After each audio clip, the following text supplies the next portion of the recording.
I'm so excited to be starting my college series, and this is the first one.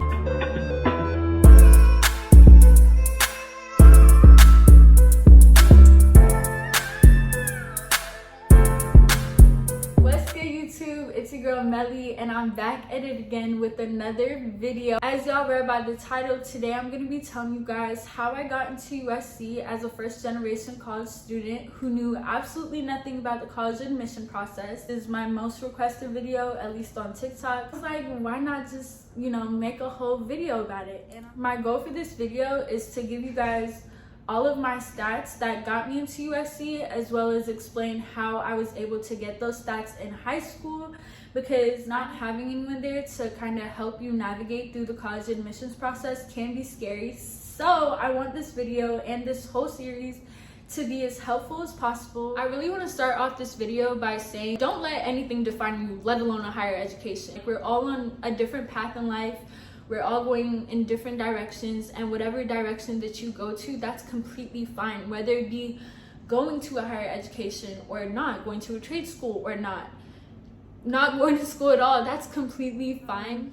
So I'm gonna start off by giving you guys my personal experience and just my personal background when it comes to high school. So I went to a public high school, but that public high school had an IB program in it. And for those of you who don't know what IB is, it's called International Baccalaureate, and it's basically a magnet program. So your school can either be like an IB school, which means the whole school is International Baccalaureate, or it can have an IB program. So my high school was public with an IB program, which I was a part of. I can make a whole other video about IB, but just for the college admissions process, all you have to know is that an IB credit is the same as an AP credit when it comes to how much it weighs on your GPA. So being in the IB program, I took every single IB class that was required. And junior and senior year, I took 7 IB classes each. So public high school with an IB program, and I was in the IB program. So that's that for my high school background. Next, I'm going to be talking about my GPA and how I was able to achieve that GPA. And then I'll go into standardized testing, so ACT and SAT scores, and how I was able to achieve those scores and whether or not I submitted it. And then I'll talk about my extracurricular activities and finally my essays. Like I said in the title and in the beginning of this video, I'm not going to sugarcoat anything. So weighted GPA was a 5.618. My unweighted GPA was a 3.718 out of a 4.0 scale. And like I told y'all before, I was in the IB program, which is how I was able to get so many extra points on my GPA. And I keep saying IB, like I'm not promoting it, but it did add a lot of extra points to my GPA. My high school transcripts in front of me, so I'll just count so that I'm not lying to you guys. 1, 2, 7, 8, 14, 15 IB classes in total. So that's how I was able to get a 5.6 GPA by taking 15 IB classes, which, if you don't know what IB is, basically by taking 15 AP classes. Not really, because it was IB, but like I said, it adds the same credit to your GPA. Next, I'm going to be talking about my ACT and SAT scores. I would just like to start off by saying I did not take the SAT. The only form of SAT that I took was the PSAT, and I think we took that like our freshman year, never took it again. So my advice to y'all, if you're not a senior, is to really focus on one test. Like obviously take both. I didn't do that because of COVID. But take both, see which one you like, see which one you're getting a high score on, and then really focus on that, because most institutions only ask for either or. So that's my advice to y'all. I got a 27 on my ACT, but I did not submit my ACT score. So I really didn't have to tell y'all because I didn't submit it. But because of COVID, we did not have to submit our ACT and SAT score. I know even now a lot of colleges are being more lenient about standardized testing. I would say that standardized testing is the only optional part about the whole admissions process, because when they say optional, just do it. Do the optional essays, submit the optional letters of rec, because they're not really optional. Someone can have the same stats as you, the same GPA, same ACT, SAT scores, but if they submit those optional letters of rec, essays, they're one-upping you. They just help you, if anything, you know what I mean? Like, if one of your essays was lacking in some parts, you can kind of redeem yourself in another optional essay. So I would say do everything that's optional, except submitting standardized testing if your score wasn't as good and you have a solid GPA. If your test score was really good, submit your test score. Like, just because I didn't submit it doesn't mean y'all don't have to. If you believe that your test score is good, submit it. I'm not one to say what a good test score is. The average ACT score for USC is a 30 to 34, which is why I didn't submit my test score, because I didn't reach the average. The little hack that I did is that I went and made a table and organized every single college that I was applying to, and then I wrote down the average everything. So average ACT score, average SAT score, average GPA, and then I kind of compared it to mine. So little tip, but take it or leave it. So yeah, I did not submit any standardized testing. And then for extracurriculars, I'm just gonna be telling you guys the most important thing about extracurriculars, which is it does not matter how many extracurriculars that you did in college.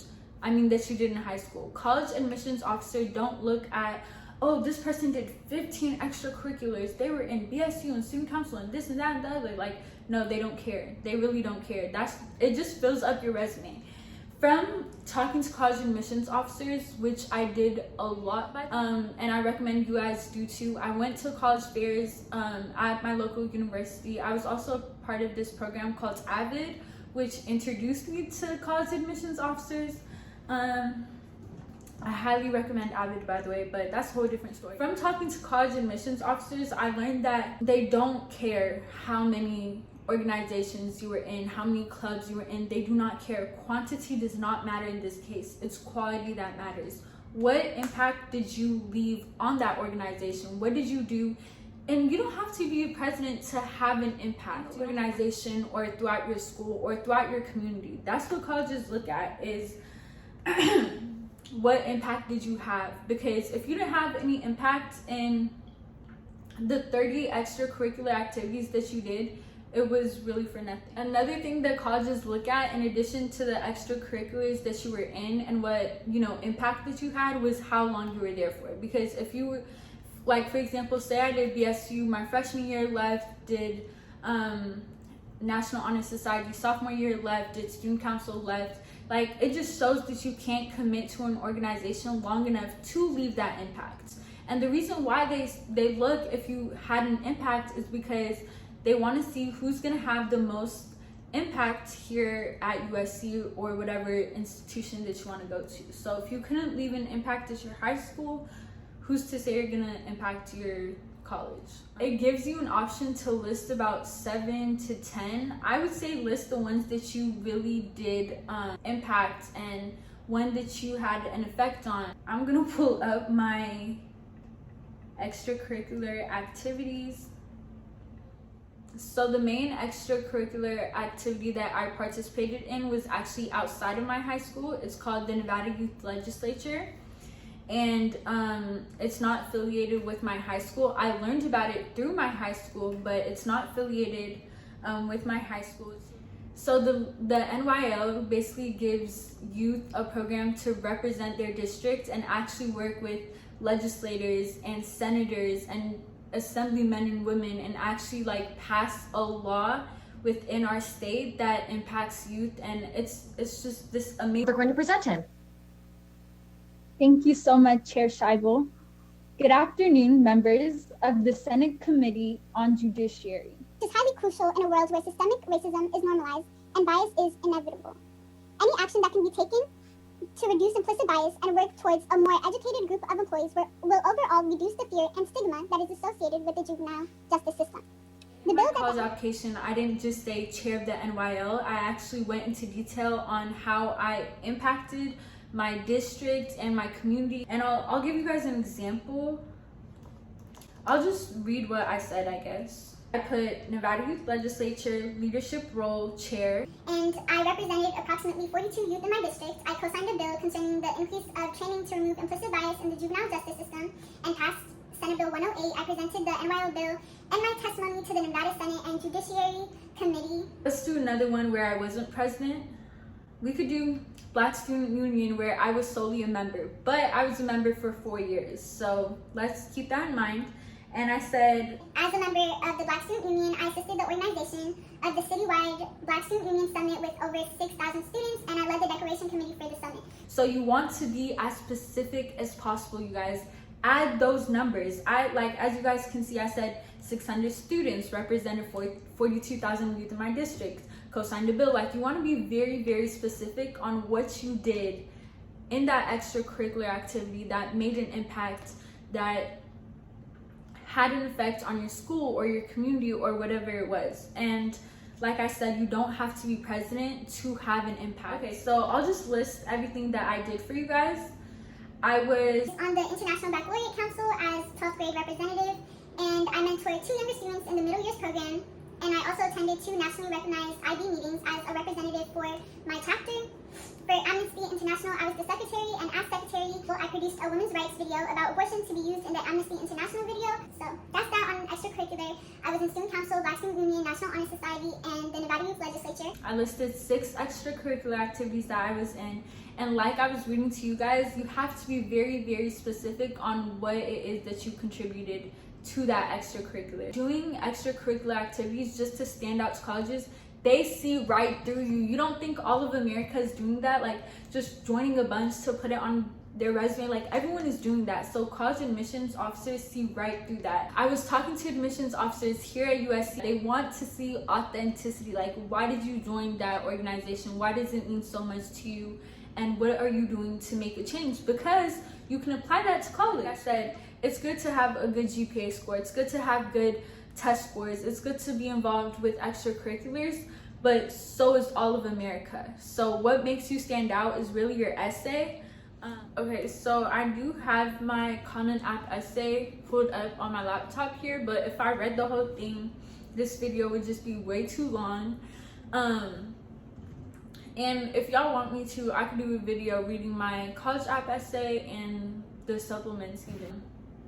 But I'll just give y'all the gist of what I wrote about. Essay is what makes you stand out, because half of America is already in the competing spot. Half of America has, you know, good GPA scores, good test scores, but your essay show the institution that you're applying to why you deserve to be there. The most important thing about your college essay is that it's authentic. I keep telling you guys, the most important thing about the whole college application process is being authentic, because anyone can have a 4.0 GPA. Well, not anyone, but you know, people have 4.0 GPAs.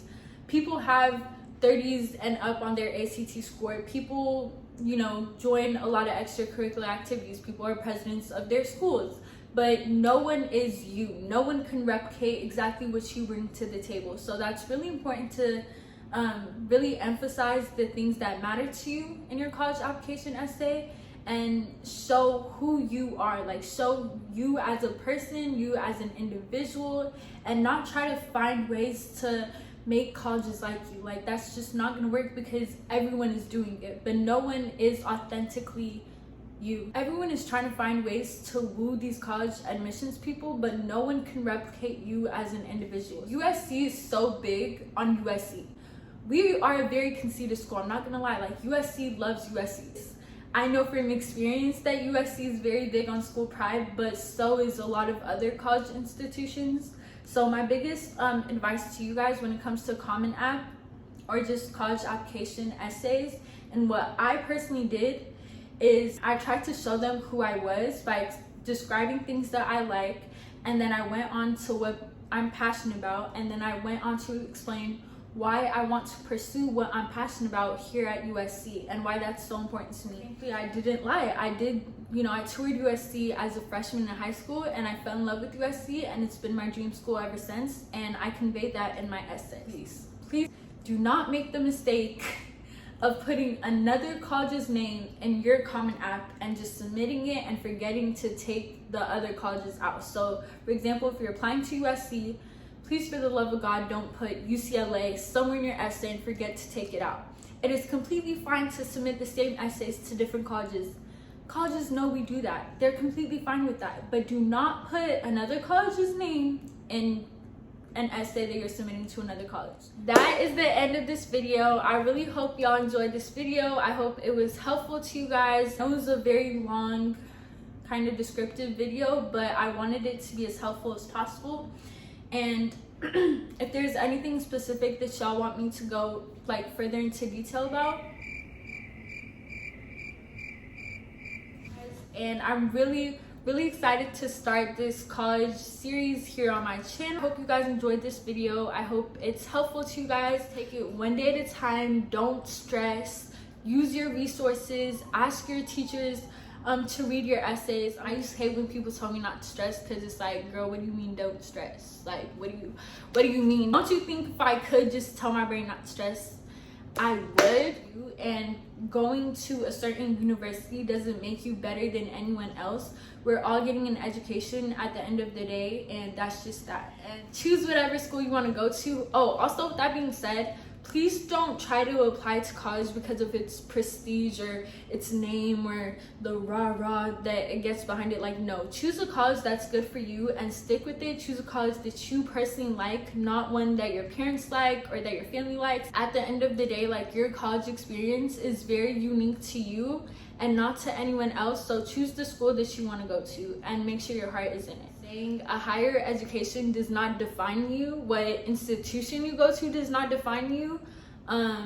Whether it be community college or Harvard, like, none of it really matters. Like, it does not define who you are as a person. We're all getting an education. I truly do believe in the power of education. College has always been a dream of mine, and you know, I'm very blessed to have the opportunity to, you know, go to college. But some people don't like college. Some people don't want to pursue a higher education, and that's completely fine. What's meant for me isn't meant for you, and what's meant for you isn't meant for someone else. You get what I'm saying? I'm a sophomore here at USC. I love it. I wouldn't trade it for the world. I've met so many amazing, intelligent, creative people, and in my head I'm always thinking to myself, like, never in my life will I be surrounded by this much diversity and this many people who are passionate about so many different things, who are so intelligent, who are so driven, all in the same space. Like, it's just mind-blowing to me. Like, even my roommates, like, they motivate me and inspire me so much, and I wouldn't have met them if it wasn't for college. And yeah, I personally love college, but that doesn't mean you have to love college. That doesn't mean college is meant for you, and it doesn't mean anyone is better than anyone else just because they went to college. You get what I'm saying? There's this misconception that you have to go to college and you have to get a degree to be successful, but as we've obviously seen, like, there's so many successful people who didn't go to college. So I love college, but I'm an advocate for do whatever the Go to college, don't go to college, do whatever makes you happy. No one is better than anyone because they did or did not go to college, and no one's better than anyone because of what college they went to. So with that being said, do what makes you happy. Follow the path that you want to take, not the path that your parents want you to take or your friends and family. Like, no. Not the path that society wants you to take, but what you want to take. And if that's come to college, then best of luck, and I'm here to help. And if it's not, then also best of luck, and you're gonna do great, and you're gonna be amazing. I hope y'all enjoyed this video. I hope it was helpful for y'all. If you did, make sure to like, comment, and subscribe. Turn on my post notifications as well. Go ahead and turn that on so that you can be notified every time that I post. And yeah, man, I love you guys so much, and I will see you in my next video. Bye.